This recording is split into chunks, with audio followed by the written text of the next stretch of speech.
Il y a des nuits où le silence pèse plus lourd que n'importe quelle lumière du jour. Ces instants où, au lieu de trouver la paix dans le sommeil, mon esprit était brutalement arraché à la tranquillité par le bruit d'une porte claquant violemment.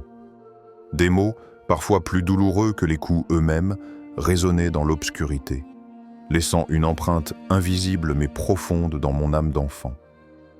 Ce réveil n'était jamais anodin. C'était comme un appel sourd, une invitation forcée à faire face à une peur que je ne comprenais pas encore pleinement, une leçon imposée par une réalité cruelle que mon jeune esprit peinait à accepter. Chaque son, chaque cri interrompait non seulement mon sommeil, mais brisait aussi la fragile illusion de sécurité dans laquelle je voulais croire. Dans ce silence brisé, j'ai découvert ce qu'était une prison sans barreaux, une cage invisible où mes hurlements restaient muets, où les blessures du cœur ne pouvaient s'exprimer. C'est là, dans cette nuit profonde, que j'ai commencé à comprendre la solitude du silence, ce poids que porte celui qui ne peut ni pleurer ni crier, mais qui pourtant souffre en silence. Dans la chambre que je partageais avec ma petite sœur, le temps semblait suspendu. Nous restions immobiles, figés dans une peur qui paralysait chacun de nos mouvements. Le silence n'était pas apaisant. Il était chargé de tensions invisibles, d'angoisses que nos jeunes cœurs peinaient à comprendre. Nous écoutions, le souffle court, chaque bruit, chaque éclat de voix, chaque pas résonnant dans la maison comme un présage funeste.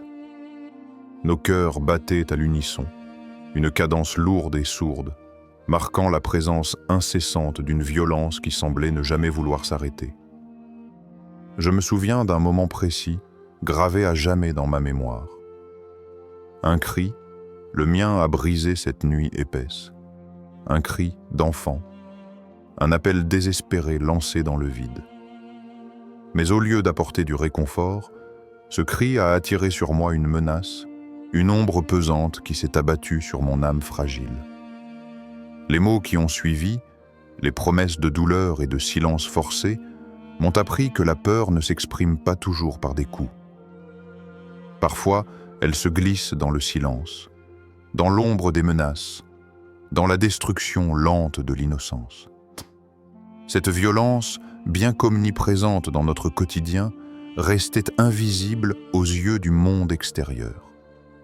Un voile sombre recouvrait cette réalité, cachant la douleur derrière des portes closes et des sourires forcés. C'était comme si cette souffrance n'avait pas le droit d'exister, comme si elle devait être étouffée pour préserver une façade de normalité. Pourtant, dans cette obscurité, une petite flamme brûlait encore. Une lumière ténue, fragile, mais résistante. Elle était cet appel silencieux à la vérité, ce désir profond de guérison et de liberté qui ne pouvait être éteint, même dans les heures les plus sombres. Cette flamme, bien que faible, nourrissait l'espoir qu'un jour, la lumière triompherait de l'ombre, que les chaînes invisibles se briseraient et que le silence se transformerait en voix, en force, en renaissance. Autour de nous s'étendait un monde d'une beauté presque irréelle.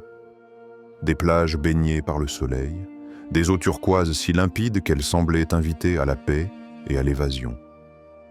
Ce décor idyllique, digne des cartes postales, aurait pu être un refuge, un lieu où grandir en sérénité. Pourtant, derrière cette façade de paradis tropical se cachait une réalité bien différente, un enfer silencieux que beaucoup choisissaient de fermer les yeux. La splendeur des paysages ne suffisait pas à masquer les cicatrices invisibles, ces blessures profondes de l'âme qui ne se voient pas à l'œil, nues mais qui, jour après jour, s'inscrivent dans le cœur. Ces blessures, faites de peur, de douleur et de solitude, laissaient des marques indélébiles, des empreintes que le temps seul ne pouvait effacer. Je comprenais peu à peu que ce monde extérieur, si éclatant, n'était qu'une illusion, un voile qui dissimulait la vérité cruelle d'une enfance marquée par la violence et le silence. Dans cette dualité entre beauté apparente et réalité cachée, une leçon s'imposait à moi. La vraie paix ne réside pas dans ce que l'on voit ou possède à l'extérieur, mais dans cette lumière intérieure, fragile, certes, mais invincible, que rien ni personne ne peut éteindre. C'est cette lumière, née de la conscience et de la résilience, qui nourrit l'espoir et guide vers la guérison. Elle transcende les apparences, éclaire le chemin même dans les ténèbres les plus profondes, rappelant que malgré le chaos du monde extérieur, une paix véritable est possible, enracinée dans la sagesse et l'amour qui habitent chaque être humain. Cette vérité, je l'ai portée en moi comme un trésor secret, un refuge spirituel capable de défier le tumulte d'un passé douloureux.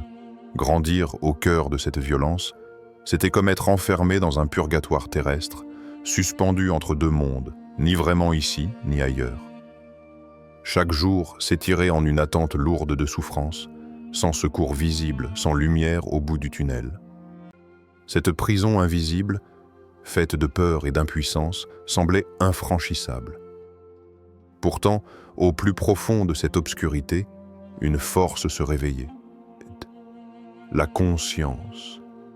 Une conscience douloureuse, certes, mais puissante, capable de voir au-delà des chaînes et des blessures. À l'image du Christ qui a porté sa croix dans le silence et la souffrance, j'ai appris que la vraie liberté ne naît pas de l'oubli ou du déni, mais de la reconnaissance de la douleur. Accepter cette douleur, la regarder en face sans la fuir, c'est déjà commencer à la transcender. Ce chemin intérieur, bien que difficile, ouvre la porte à une forme de libération que personne ne peut ôter. Il n'est pas nécessaire de rester prisonnière de son passé, ni d'être une victime pour toujours. La guérison véritable commence dans ce silence sacré, dans l'écoute profonde de son propre esprit, de ses propres émotions, loin du tumulte extérieur. C'est là, dans ce dialogue intime avec soi-même, que s'éveille la sagesse de l'esprit.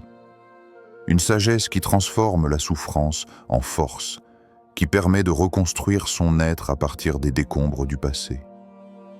C'est un voyage de réconciliation, une renaissance où la lumière intérieure se fait guide, montrant que même au cœur des épreuves, l'âme humaine possède la capacité de s'élever, de guérir et de retrouver la paix. Aujourd'hui, je choisis de partager cette histoire non pour ranimer les douleurs du passé, mais pour offrir une lueur d'espoir dans les ténèbres. Chaque cicatrice, chaque blessure invisible porte en elle une clé, une porte qui ouvre vers une compréhension plus profonde de soi-même, et surtout vers l'amour divin capable de guérir les âmes les plus meurtries. Ces souffrances ne sont pas des chaînes éternelles, mais des passages, des étapes sur le chemin de la transformation intérieure. Peu importe l'ombre qui enveloppe votre vie, il est essentiel de se rappeler que la lumière de l'âme est invincible. Cette lumière, bien qu'elle puisse parfois sembler lointaine ou fragile, est toujours présente, attendant patiemment que vous lui ouvriez la porte. Elle attend ce geste simple mais puissant, celui de l'accueil, du courage et de la compassion envers soi-même. C'est en embrassant cette lumière que l'on peut véritablement sortir de la nuit, que l'on peut enfin se libérer des prisons invisibles pour marcher vers la paix et la guérison. Ainsi, dans cette invitation à la lumière, se trouve le message le plus profond. Peu importe les épreuves traversées, l'âme humaine détient en elle une force éternelle, un éclat qui ne s'éteint jamais.